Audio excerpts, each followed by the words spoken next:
Welcome to the FCS Edge, where the term off-season is just a myth. It's always FCS season one way or another, and our guest today, well, he'll certainly help you start to see the 2026 season on the horizon. I'm Craig Haley of Stats Reform and TheAnalyst.com, along with producer Graham Bell. Graham and I, of course, were both at the Stats Reform FCS National Awards show in early January in Nashville. What a night it was for FCS quarterbacks when the evening was capped by the Walter Payton Award, which is presented to the National Offensive Player of the Year in the FCS. North Dakota State's Cole Payton, he finished third in the voting, and yes, he's been picked by the Philadelphia Eagles in the NFL draft since then. Western Carolina's Teron Dickens, he of the 46 straight completions in a game, was second. He was coveted by FBS programs this offseason and now is with Bill Belichick at the University of North Carolina. Well, today, the 2025 Walter Payton Award recipient is joining us on the FCS Edge. He's Beau Brungard of Youngstown State, just the third player in FCS history to have a season with both 3,000 passing yards and 1,000 rushing yards, adding 27 touchdown runs, 26 more through the air, 1 TD reception, and it was pure dominance. That was Beau Brungard's junior season. He's returning as a senior in 2026, and we're happy to catch up with the reigning Walter Payton Award recipient. The 39th winner of the Walter Payton Award is voted upon by our prestigious group of voters from Youngstown State University, Beau Brungard.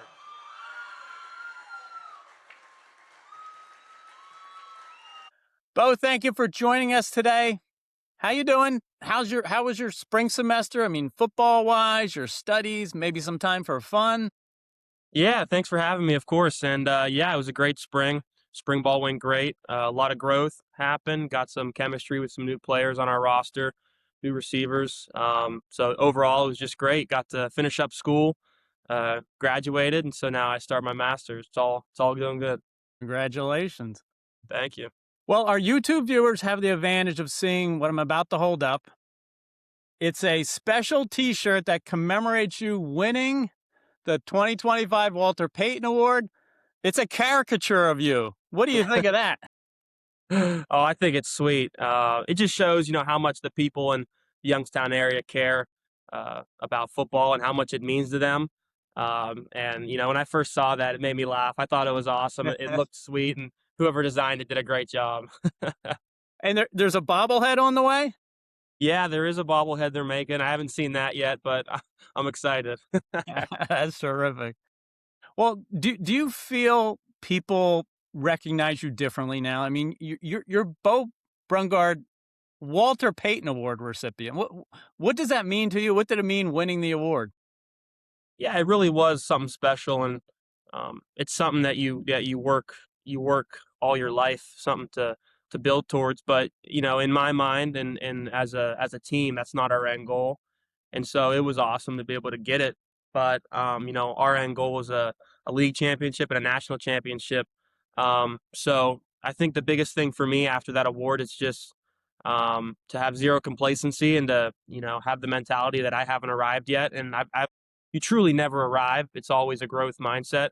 So that's something that I just try to live with every day, is just how can I get better every single day, and how can I bring my teammates along in that way. But yeah, around the Youngstown area, I think people recognize me a little bit more, and they ask me about the award and stuff like that. So yeah.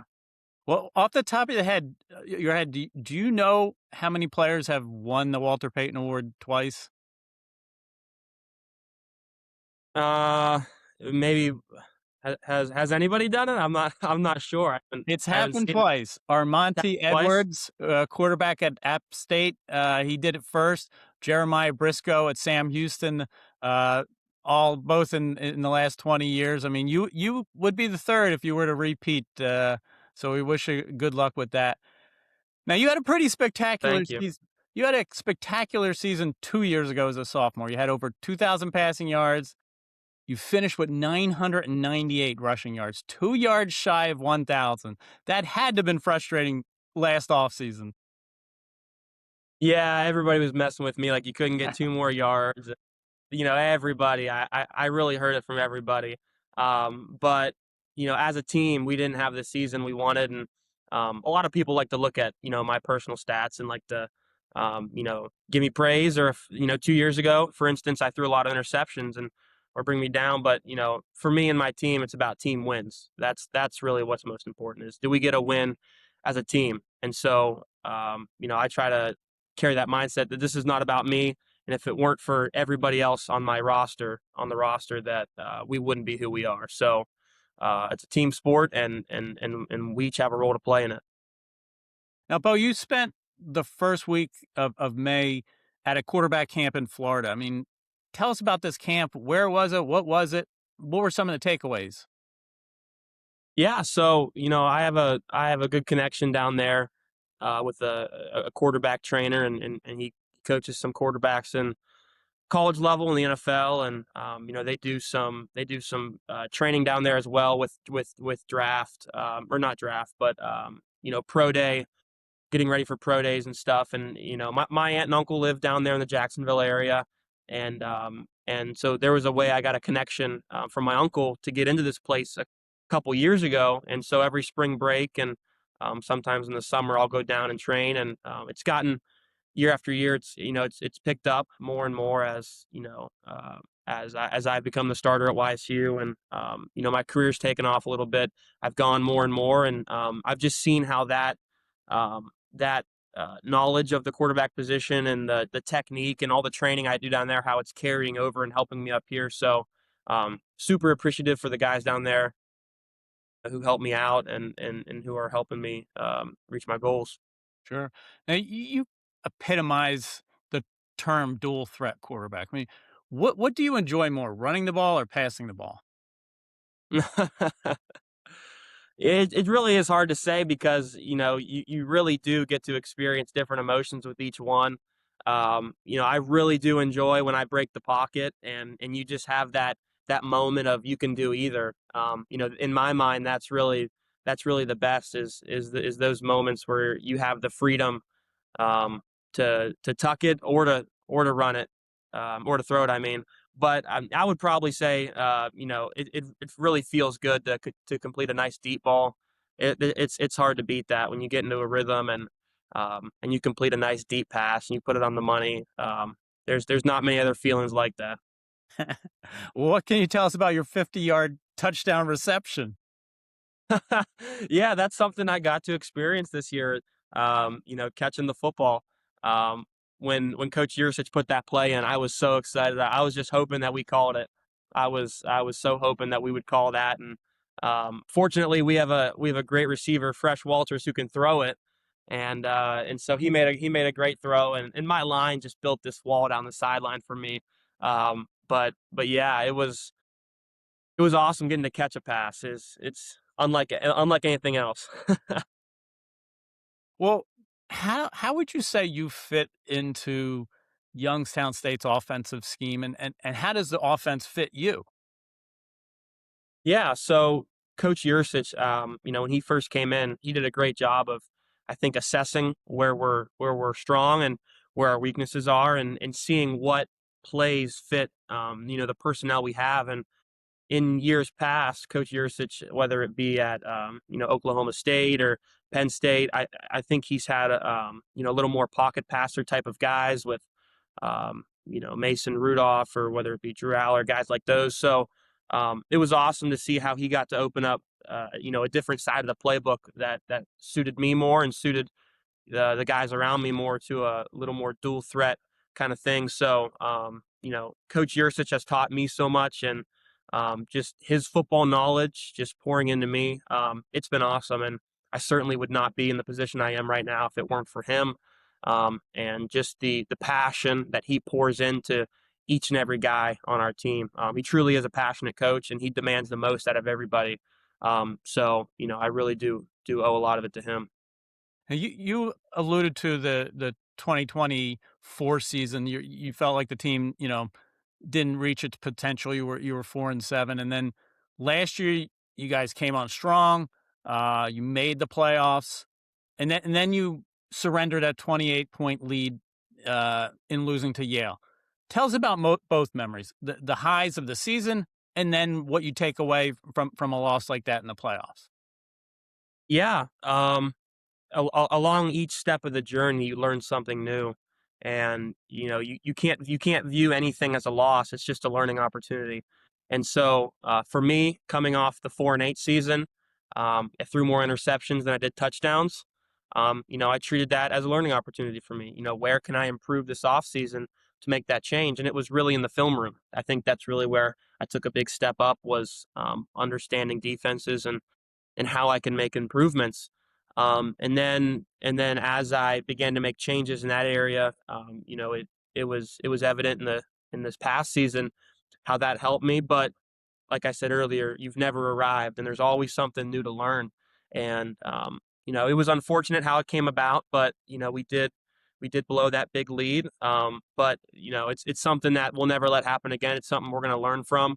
We're not just going to try to flush it away and act like it didn't happen. We have to face that harsh reality, that it did happen and that we're never going to let it happen again. So everything we go through, we're learning from, and we're seeing how we can get better. We never just want to push something under the rug and act like it didn't happen. So lots of learning opportunities yet to come this season. So I'm excited for that. Well, with spring ball, I mean, can you kind of compare what you're seeing in the 2026 season or team to last year's team? Certainly. We had a couple new guys come in the receiver room and on defense and stuff. But overall, you just see a hunger from these guys. Whether it be our guys who are returning from last year or these new guys, there's just a hunger to pursue the goals that we have set. And these guys are very mature. They're very smart. They take their job seriously. And there's a lot of competition going on this spring. Guys fighting for spots, and overall, it's just iron sharpening iron. We're just making each other better every single day, and I'm super proud of the progress we made and the connection I got to make with the new receivers and building that chemistry, because that does take time. But seeing the maturity and the level of IQ that these new guys have and the work ethic they're putting in, I'm super excited to see that where it's going to go. Sure. What's the next step for you individually with your game? For my game, I would say it's just ironing out the little details. Whether it be my footwork in the pocket, there's so many times where you can turn on the film and it's a bad pass, and people may not understand why, but it probably has to do with just something so minute in the details of the footwork or the protection. And every play is its own life. Every play is so detailed and minute. So I just sharpening the details of every single play we have in our offense and making sure my footwork is perfect. And just being a leader and controlling the field. As a quarterback, you have to know everybody's job inside and out. And so, if somebody doesn't know what they got, you better know. You better tell them. You got to tell them what they have. So, just overall sharpening my football IQ and ironing out some of those small details with footwork. I think that'll really help me elevate my game. Can you tell us about the different feeling in the Missouri Valley Football Conference without North Dakota State in it? Yeah, sad that they are headed out and moving up to FBS, with just them being a powerhouse team and always year in and year out being so great. That's a game that I look forward to playing every year. I love how they play the game. I love just the what you're getting into. You're getting into a 4-quarter fight. And so I was hoping I would get to play them again this year in the Ice Castle. I was hoping, we went to their place last year and that was a good experience, but I was excited for this year in the Ice Castle. But I know they're going to do great things in the FBS. So best of luck to them. Sure. We're visiting with Beau Brungard of Youngstown State, the 2025 Walter Payton Award recipient. Beau, this is an important question, and I'm serious asking it. If you were Buddy the Elf, what's your favorite color? Red, of course. Red's my favorite color. Yeah. That's what I was just checking. I would think the Penguin fans would want to hear that. And that goes back a long way. You have such a family history with Youngstown State. Can you tell us about that? Yeah. So my dad played here in the 90s. He was the quarterback for the 93 and 94 national championship teams. And I grew up hearing these stories about him and seeing pictures and in our basement of him playing. And my dad's one of the most humble guys that you will ever meet. He'll never tell you about it. Or flaunt his rings or anything. But as a kid, I always asked him, what was that like? And, can you tell me stories about games and stuff like that? And so I was always eager to learn more about, you know, the history here at YSU and what they accomplished. And for me, being from this area and having the family history, it just put a desire in me to want that again for this city. Seeing and hearing what those championships did to the city of Youngstown and the life it brought to the city, it meant so much. And I was hoping that I would be able to one day get into a position where I could, have that effect on this city and bring that spark back to Youngstown. And I'm starting to see that. And I'm really hoping this next year is really where it's going to set fire. And I'm super excited. Because your dad, Mark's success at Youngstown State, was there ever any other schools you considered seriously? Did any other schools get serious with you during the recruitment process? No, no, not really at all. When I was a sophomore in high school, I got an offer from Youngstown State. It was under Coach Pelini. It was under his staff who offered me. And then when Coach Phillips came in the year after, he came and visited me and he told me, you're the guy we want and your offer's still on the table. And that was the only offer I had. And to be honest, before that offer, in my mind, Youngstown State. Growing up, I did. Um, there wasn't any other school that I'd want to play for. And so it was pretty easy. Not only because I had one offer, it was my only choice, but it was the only place I did want to play for. So overall, very easy decision for me. Well, as a returning Walter Payton Award winner, what kind of responsibility and pressure comes with that fact? Yeah, there is a lot of pressure that other people put on you. There's expectations that get put on you for what you have to do again. People are expecting you just repeat or even go higher. But I view it as the Lord's given me this great ability. He's put me in this amazing position, and He allowed me to have the season I had last year. Um, the Lord gave that to me. He gifted that to me, and it was a blessing. And if He wants me to do that again, then He'll bless me with it again. I'm going to keep pursuing where I'm at right now, working as hard as I can every day and controlling what I can control and being a leader.